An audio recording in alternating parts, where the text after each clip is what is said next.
My name is Genevieve, and for most of my life, I was the family's sturdy, reliable, and entirely invisible foundation.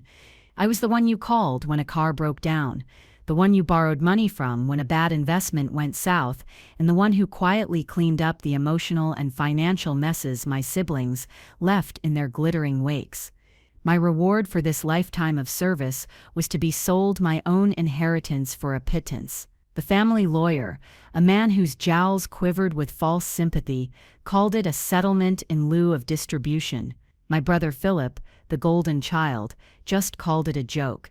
He got the prime real estate, the 500 acres of pristine coastal land our grandfather had painstakingly acquired. I got the sea salt folly, a dilapidated money pit of an inn squatting on a single acre in the middle of it all. A place so rotted and rumored to be haunted that the estate couldn't even give it away. So they sold it to me. My share of the inheritance they claimed was just enough to buy it from the estate. It was a neat, tidy, and utterly cruel bit of accounting. Philip laughed, a loud, booming sound that filled the sterile law office. He didn't just laugh, he clapped the lawyer on the back, his expensive watch glinting under the fluorescent lights. He'd already had architects draw up plans for a multi-story luxury hotel, the Sterling Shore Towers, that would dominate the coastline for miles. My pathetic little inn was nothing more than a temporary eyesore on his future empire. He was so busy celebrating his victory, so caught up in the brilliance of his own greed, that he never bothered to read the inn's original deed. The one from 1888, the one that came with a ghost of its own, a restrictive covenant, written in elegant, spidery cursive, stating that no structure on the surrounding 500 acres could ever be built higher than the inn's own bell tower. His glorious 10-story hotel was about to run into a 135-year-old ghost, and that ghost was me. It wasn't about revenge, not at first. Honestly, in the beginning, it was just about survival. The day I drove out to the inn, the keys feeling like a shard of ice in my palm, was the day my resolve almost shattered for good. The pictures in the estate file had been generous, using every trick of light and angle to minimize the decay. The reality was a punch to the gut. The inn wasn't just dilapidated, it was a carcass. Salt-blasted shingles lay in a messy pile on the sagging porch roof. Shutters, the color of faded bruises, hung from single rusted hinges, banging a lonely rhythmic tattoo against the weathered clapboard. The air hung thick with the smell of brine, mildew, and a century of neglect. I pushed the heavy oak door, and it groaned open, revealing a lobby that looked like the site of a long-forgotten shipwreck. Dust motes thick as insects danced in the weak shafts of light, slanting through grimy windows. A grand staircase, its banister slick with damp, rose into the gloom, and a chandelier draped in a shroud of cobwebs looked like a skeletal sea creature dredged from the depths. I dropped my bag on the floor, the sound swallowed by the oppressive silence. And then I sank down onto the bottom step of that grand, decaying staircase, and I did something I hadn't done since I was a child. I cried. Not quiet, dignified tears, but wrenching, ugly sobs that tore from my chest. Each one was for a different betrayal. A sob for every time my mother, Beatrice, had praised Philip for simply existing, while I was scolded for getting a B+ on a calculus exam. A sob for every holiday I'd spent balancing the family budget in a quiet corner, while Philip regaled everyone with stories of his travels, trips I had invariably helped finance. A sob for my sister Clara, who always managed to need a loan for a new designer bag the same week her credit card was maxed out from a spa weekend. And the biggest, most ragged sob of all was for my father, who before he passed had told me, "Genevieve, you're the rock, you'll always take care of them." He'd meant it as a compliment. I now understood it was a life sentence. What was I supposed to do? I sat there for what felt like hours, the cold of the marble steps seeping into my bones, my grief slowly cooling into a hard, dense knot of despair in my stomach. I had cashed out my meager savings to buy this ruin. I had walked away from my steady, if unremarkable, job as an office manager to do it. My family had told me it was a fantastic opportunity to be my own boss, a phrase that dripped with condescension. I had no money, no prospects, and a building that was one stiff gale away from collapsing into the sea. This was my low point, the absolute bedrock bottom. I think they expected me to last a month, maybe two, before I came crawling back, begging for a spare room in Philip's new shiny life, ready to become the permanent unpaid housekeeper and nanny. The thought of their smug, pitying faces was like a splash of icy water. It didn't make me stronger, not yet, but it made me angry, and anger, I was discovering, was a much better fuel than despair. I got to my feet, wiping my face with the back of my hand. The place was a disaster, but it was my disaster. Every peeling strip of wallpaper, every warped floorboard, every pane of cracked glass was mine. For the first time in my life, I owned something that my family didn't have a claim on, something they had actively rejected. That thought, small and defiant, was the first spark. I spent the next week in a haze of grueling, thankless labor. I wore a mask against the dust and mold, filled dozens of garbage bags with debris, and scrubbed floors until my hands were raw.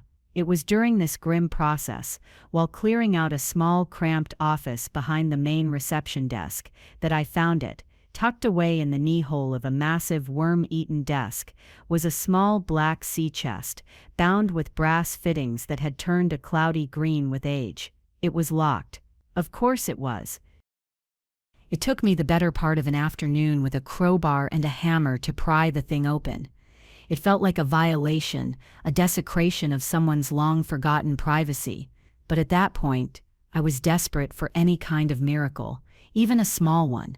The lock finally gave way with a splintering crack. The inside of the chest smelled of old paper, salt, and something else.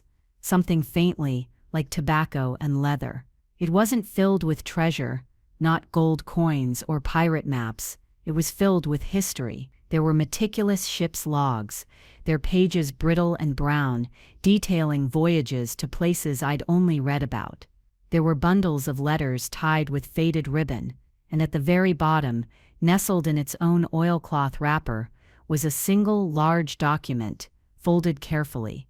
It was the original deed to the Mariners' Rest Inn and associated lands, dated July 14, 1888. The calligraphy was exquisite, a work of art in itself. I spread it carefully on the dusty desktop, my fingers tracing the name of the original proprietor, a Captain Jedediah Blackwood. I read through the dense legalistic language, my eyes skipping over the familiar property descriptions and boundary lines. And then I saw it, a separate handwritten addendum, right above the captain's flourishing signature. It was titled, "A Covenant for the Preservation of the Horizon."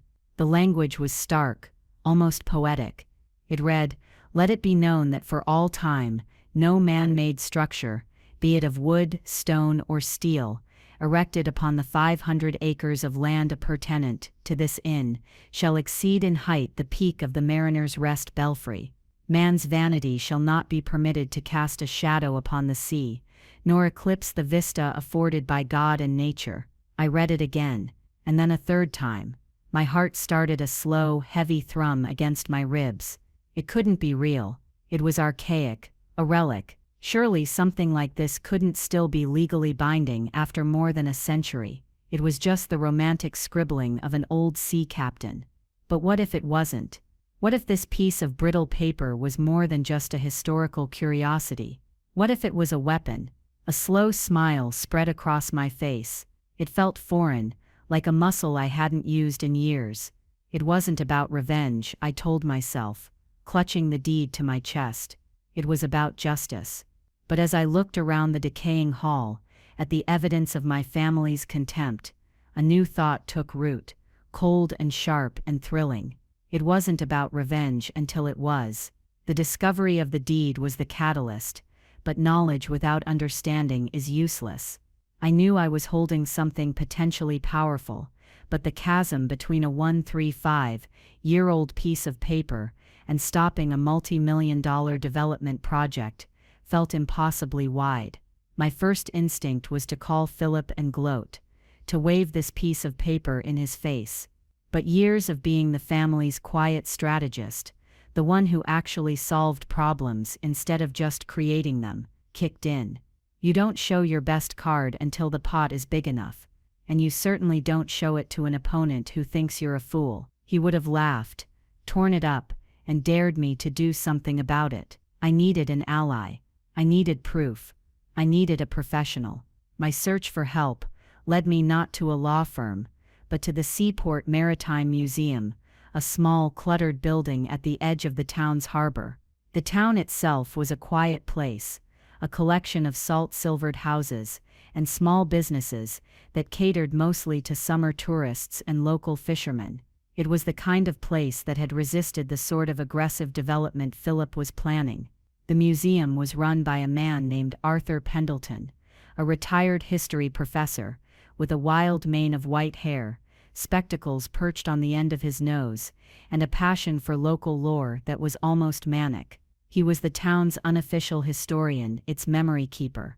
When I showed him the deed, his eyes, magnified by his glasses, went wide.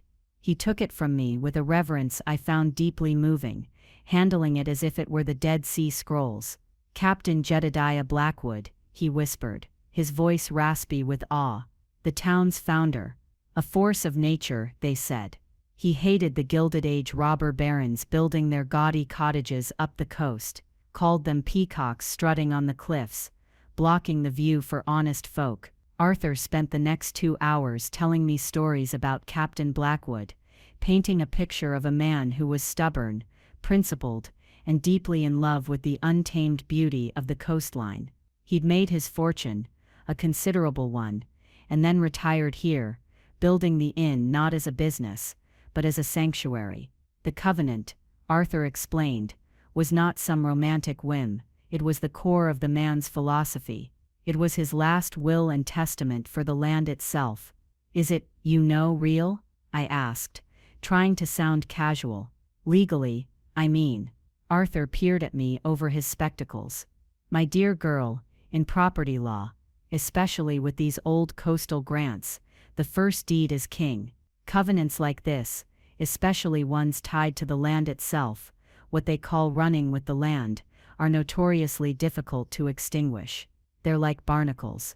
They cling on through every sale, every transfer, unless specifically and legally removed by a court. And for that to happen, all parties with a vested interest would have to agree."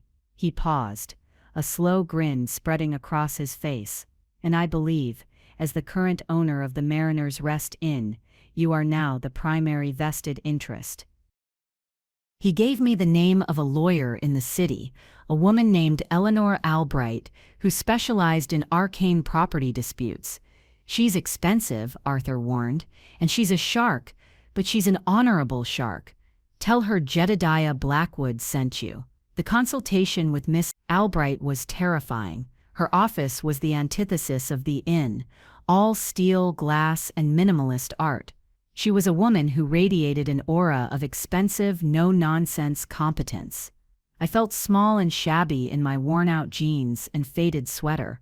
I told her the whole story, my voice wavering at first, then growing stronger as I laid out the decades of being the family doormat, the sham of the inheritance, Philip's arrogant laughter. I was half expecting her to dismiss me, to tell me not to waste her time. Instead, she listened intently, her face unreadable. When I finished, I pushed the oilcloth-wrapped deed across her vast glass desk. She unrolled it with the delicate precision of a surgeon. She read the covenant once, then read it again, her brow furrowed in concentration. She then stood up, walked to a bookshelf that covered an entire wall, and pulled down a series of heavy leather-bound tomes on property law. For nearly an hour, she sat in silence, cross-referencing, muttering legal phrases under her breath, and making notes on a yellow legal pad. The silence was excruciating. Finally, she looked up at me, and for the first time I saw a flicker of something in her eyes. It was the thrill of the hunt. "Miss Vance," she said, her voice crisp and clear, This is one of the most beautifully drafted and legally sound restrictive covenants I have ever had the pleasure of reading.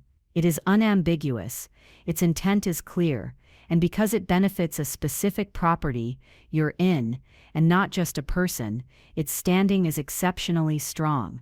Barring some obscure loophole buried in a century of title transfers, which my team will now search for with extreme prejudice, this document is a thermonuclear warhead. The phrase hung in the air. A thermonuclear warhead. The words sent a jolt through me, a dizzying surge of power. What does that mean, exactly? I asked, my voice barely a whisper. It means, she said, a thin, dangerous smile playing on her lips, that your brother cannot build his hotel. He cannot build a 2-story guest house. He cannot, in fact, build a garden shed with a roof that peeks over your belfry. It means that you, Genevieve Vance, are the sole and absolute master of the skyline across all 500 acres of his prime real estate. She laid out a plan. It was a strategy of silence and patience. We would do nothing, say nothing. We would let Philip invest. We would let him break ground. The more money he sank into the project, the more leverage we would have. Entitled men like your brother don't listen to warnings, Miss Albright explained coolly. They only understand consequences. I left her office feeling like I was floating. The world seemed sharper, the colors more vivid. For the first time in my life, I wasn't just reacting to my family's whims.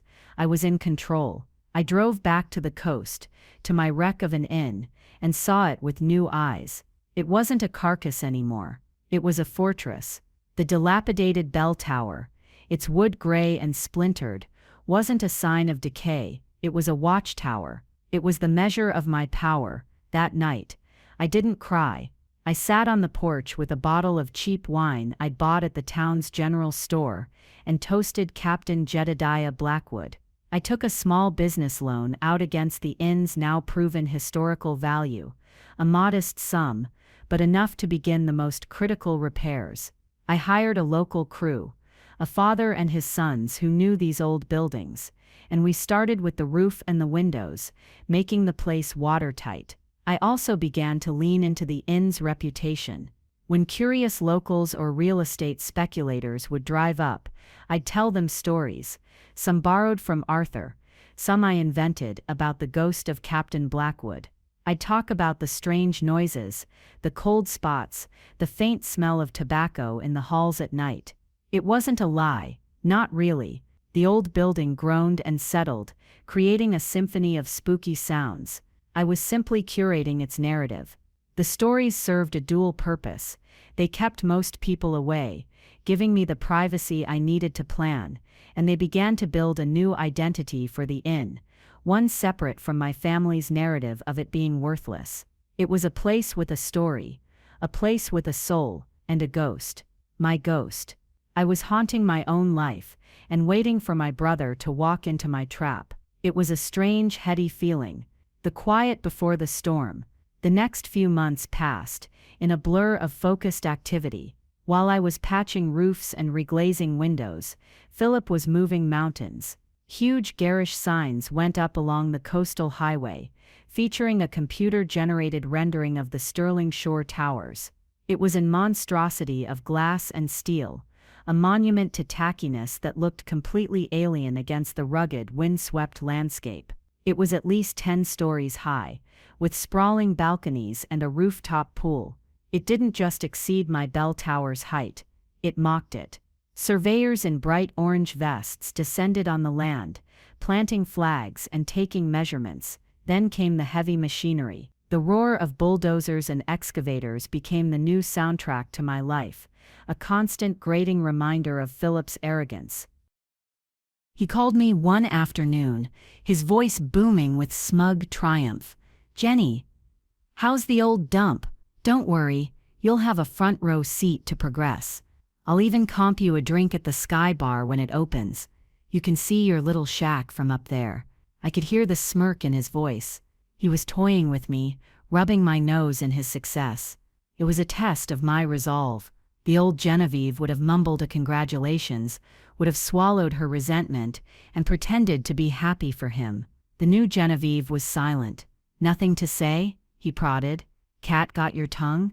"I'm busy, Philip," I said, my voice even and calm. "Lots of work to do here." "Right," he scoffed. "Polishing the brass on the Titanic, are we? Well, don't work too hard. Talk soon."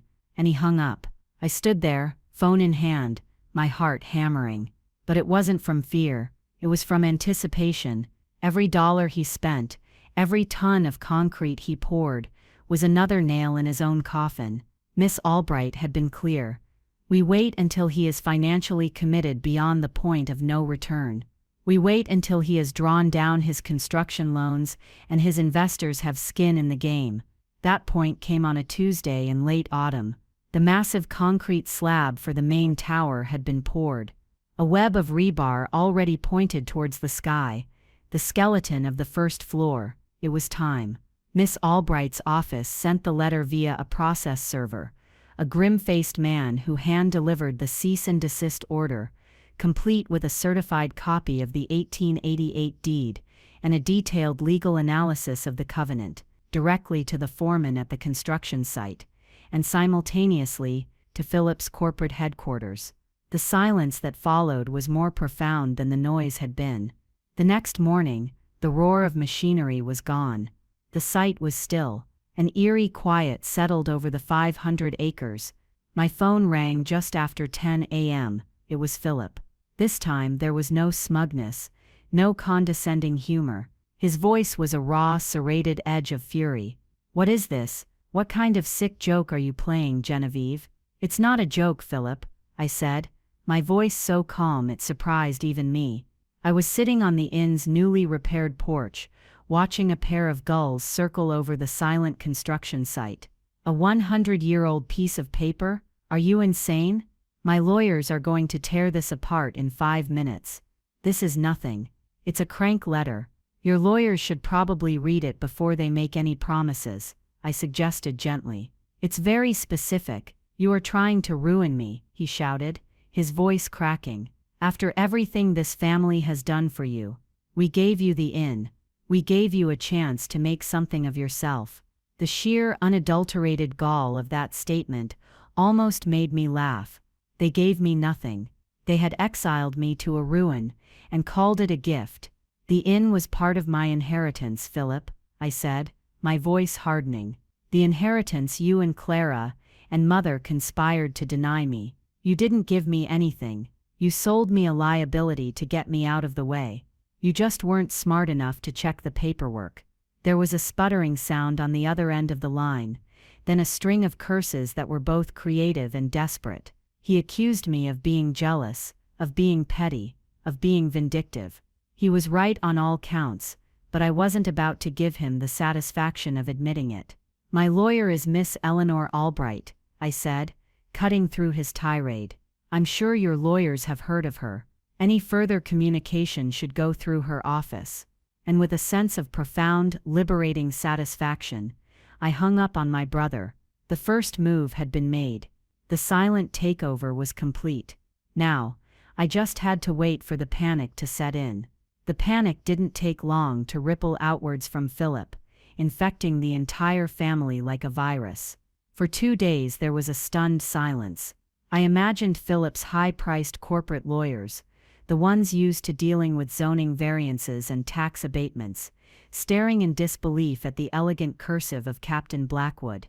I pictured them making frantic calls to title experts and legal historians, their initial dismissiveness slowly curdling into alarm. I pictured Philip, pacing his gleaming office, his carefully constructed world, tilting on its axis. "Arthur called me on the 3rd day. Heard there's a bit of a squall over at the Sterling Shores development," he said, his voice laced with delight. "The whole town's buzzing. Seems a ghost from 1888 has put a stop-work order on the future." "Seems that way," I said, smiling. "Thank you, Arthur, for everything." "Nonsense, my dear," he replied. "Jedediah is the one to thank. He always did hate peacocks." Then the calls started. Not from Philip. He was too proud, too incensed to speak to me directly again so soon. The first salvo came from my mother, Beatrice. Her weapon of choice was, as always, weaponized guilt. "Genevieve, what have you done?" she began, her voice trembling with theatrical woe. "Philip is beside himself. His investors are calling. The bank is calling. You're destroying this family." I listened, tracing the pattern of the wood grain on the porch railing with my finger. It was the same speech I'd heard a dozen times before, just with different nouns. It was the same speech she'd used when I refused to co-sign on Philip's third convertible, or when I'd suggested Clara should maybe get a part-time job instead of putting a trip to Bali on my credit card. "I haven't done anything, Mother," I said calmly. "I'm simply asking Philip to abide by the legal deed to my property." "Your property?" she scoffed, the woe instantly replaced by indignation. "That wreck? We gave you that. It was a gift, a chance for you to have something of your own. And this is how you repay us? By sabotaging your brother's future? His success is the family's success. Don't you understand that?" I finally understood. I was the family's designated provider and emotional support system, but I was never meant to be a shareholder in its success. My role was to enable their dreams, not to have any of my own. My success, if I were ever to have any, was supposed to be small and quiet and non-threatening. My success, as you put it, is tied to the inn, Mother, and the inn's value is tied to that deed. Philip knew the risks, or he should have. "You're being selfish, Genevieve," she said, her voice turning cold and hard. "You've always been selfish, thinking only of yourself." The irony was so thick, I could have choked on it. I, who had sacrificed my savings, my time, my own ambitions for them for 2 decades, was selfish. I just said, "I have to go. The painter is here," and I hung up. Next came Clara. Her approach was a barrage of text messages, a rapid-fire assault of alternating pity and accusation. Jen, Mom told me what you're doing. This is insane." Followed by Phil was going to give me a job as the hotel's event coordinator.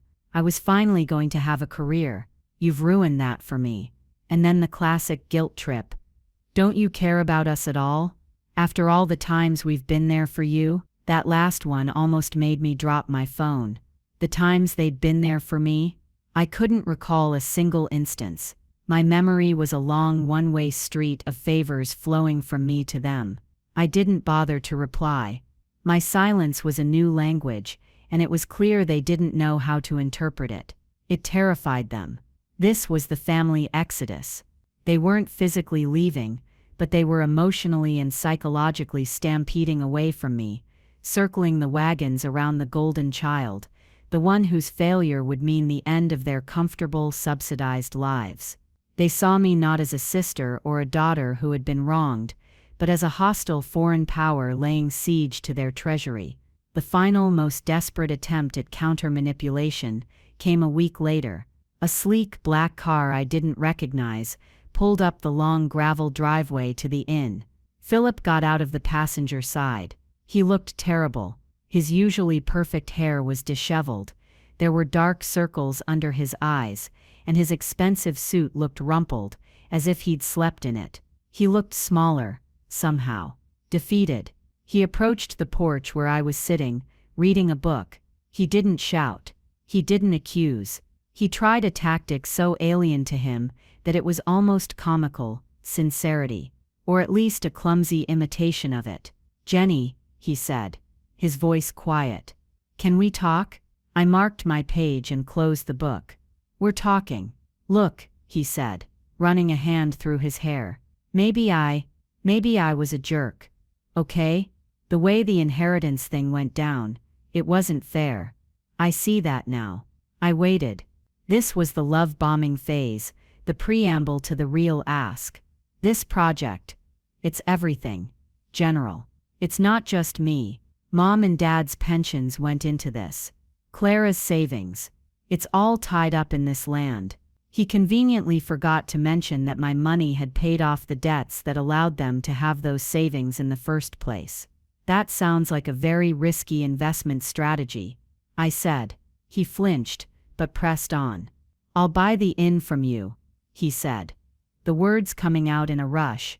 I'll give you a profit. A good one. $200,000. Cash. You can walk away, buy a nice condo somewhere. Be free of this place. $200,000. For a weapon that was holding a $50 million project hostage. It was an insult wrapped in a pinstripe suit. He still thought I was a fool. He still thought I could be bought off with trinkets, that my principles were just a negotiating position. No thank you, Philip, I said. I'm not interested in selling. His face tightened, the mask of contrition slipping. What do you want then? What is this about? Revenge? You want to see me fail? I looked at him, really looked at him, and saw not a powerful developer, but a spoiled boy who had just had his favorite toy taken away, and for the first time, I allowed myself to feel the cold, clean satisfaction of it. This is about the view, Philip, I said, gesturing out towards the ocean, a perfect, unbroken horizon of blue meeting blue. Captain Blackwood didn't want it spoiled. And frankly, neither do I. The power had shifted. The foundation I had once been for them had been ripped out from under their feet, and I was using it to build my own house, on my own terms. The exodus was complete. I was an island, and they were stranded on the shore, watching the tide go out on their empire. The final confrontation wasn't a shouting match in a boardroom or a dramatic courtroom scene. It happened right where it began, at the Sea Salt Folly, or as I was now starting to call it, Blackwood's Rest. Philip came alone this time, a few weeks after his pathetic buyout offer. The stop work order was still in effect, and the financial pressure was clearly mounting. The weeds were already starting to reclaim the edges of the concrete slab on his property, a testament to nature's indifference to human ambition. I was on a ladder, carefully scraping the last of the old flaking paint from a high window frame on the second floor. I heard his car door slam, and watched him stride towards the inn. His face was a thundercloud. The desperate, pleading man was gone, replaced by the cornered, snarling animal. "Genevieve," he yelled from the overgrown lawn. "Get down here. We are ending this. Today." I finished the section I was working on, wiped my scraper on a rag, and climbed down the ladder with deliberate slowness. I wasn't going to be summoned like a servant. I walked over to the porch swing, which I'd repaired and repainted a cheerful ocean blue, and sat down. I gestured to one of the wicker chairs opposite me. He ignored it, choosing to stand and tower over me. It was a classic power move, one he'd used on me my whole life. It didn't work anymore. "I've had my lawyers, the best lawyers in the state. Look at this. They've spent weeks on it," he seethed. "They say you have a case, a novel and well-preserved negative easement. They also say that any judge would see this for what it is, a vindictive, bad faith holdup. Is that what they call it?" I asked, my voice mild. "I call it the terms of the deed, the one you couldn't be bothered to read." "Enough games," he exploded, his voice echoing in the quiet air. "What is your price? Name it. Everyone has a price. What will it take to make you sign a release on the covenant?" This was it, the moment of truth. The point where the old me would have caved, asked for a reasonable sum, and felt guilty for it. But the old me was gone, buried under layers of dust and disappointment in that decrepit lobby. I looked up at him, my expression unreadable. "It wasn't about the money, Philip. Not at first. It was about the laughter. Your laughter in that lawyer's office. It was about the assumption that I was worthless, that I would take the scraps you threw me and be grateful. You and Mother and Clara, you built your entire lives on the premise of my insignificance." He stared at me, dumbfounded. He had expected a number, a negotiation. He had no idea how to respond to an emotional truth. "So what? This is all just to get back at me," he stammered. "Getting back at you is just the delightful bonus," I said, and for the first time I smiled a genuine toothy smile. "But since you asked for a price, I have thought about it." I want to be made whole. Made whole. What does that even mean? It means I want the full, independently appraised market value of your 500 acres of land, as if the covenant didn't exist. Which, my lawyer informs me, is somewhere in the neighborhood of $47 million. Philip's face went white. A strangled noise escaped his throat. That's insane. That's impossible. The land is worthless with this thing attached to it. Exactly, I said. So you'll have to pay me to make it valuable again. I also want to be reimbursed for every dollar I ever gave you or Clara, or spent bailing you out of your messes. I've kept records. With interest, it comes to $782,000. And finally, I want $1 million for emotional distress and punitive damages. For the laughter. I said it all very calmly, as if I were reading a grocery list. His jaw worked, but no sound came out. He looked like a fish gasping for air. The sheer scale of the number, the audacity of it, had broken his brain. He had come here expecting to haggle over a few $100,000, maybe $500,000 at most. He had come to buy me.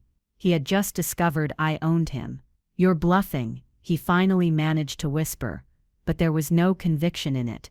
Miss Albright doesn't bluff, I said, standing up from the swing. You have two options, Philip. You can either find a way to pay my price and build your gaudy hotel, or you can sell the land to someone who appreciates the view. I hear the Coastal Conservation Trust is always looking for new acquisitions, though I imagine they'll offer you pennies on the dollar, given the circumstances. Either way, my bell tower isn't going anywhere. I walked past him and went back to my ladder, picking up my scraper. The conversation was over. His new reality had been delivered. As I climbed, I could feel his eyes on my back, filled with a mixture of hatred, and for the very first time in his life, a sliver of terrified respect. The sound of his car speeding away, tires spitting gravel, was the sweetest sound I had ever heard. The vindication was absolute. In the end, Philip didn't have a choice. He couldn't pay my price, and his investors, smelling a catastrophic loss, pulled out, suing him for misrepresentation. He was leveraged to the hilt, a paper millionaire with no actual liquidity.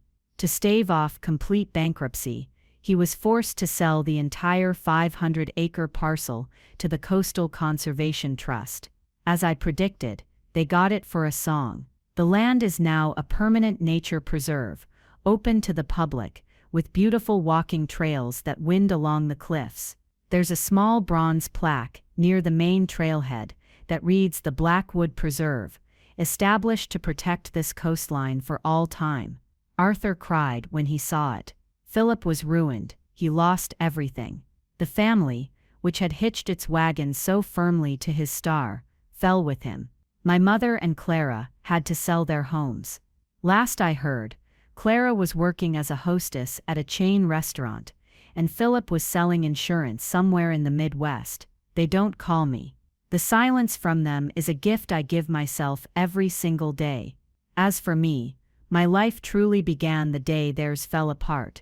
With the covenant secure, and the land around me protected forever, the value of my dilapidated inn skyrocketed.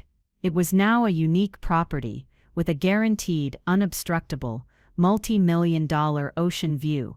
I secured a proper restoration loan with ease. Blackwood's Rest is now one of the most sought-after boutique hotels on the coast. I never restored it to polished perfection. I kept the old bones, the history, the soul. The floors still creak, the sea salt still scents the air, and yes, I still tell the guests stories about Captain Blackwood's ghost. It's part of the charm. The bell tower stands proud against the sky, a quiet monument to a man who valued the horizon more than gold, and to a woman who learned to do the same. It turns out, my family was right about one thing. They underestimated me. They saw me as the foundation, the sturdy, unmoving rock they could all stand on. They never once thought that the foundation might just get tired of holding them up and decide to become a mountain instead. And that's the real moral of the story, isn't it? It's so easy to get used to the role your family assigns you, the responsible one, the quiet one, the pushover. You play the part for so long you forget it's a costume. You have to be willing to burn that costume to the ground to find out who you really are underneath. You have to be willing to read the fine print, not just on old deeds but on the unspoken contracts in your own life. And you have to understand that your worth is not determined by the people who take you for granted. It's determined by you. You set the price. So my question to you is, have you ever felt like the family rock, the one everyone depends on, but no one really sees? Let me know your story in the comments below. I read every single one, and if you've ever had to teach someone a lesson in underestimation, I know you'll want to like and subscribe, because there's a quiet strength in knowing you're not alone. Thanks for listening.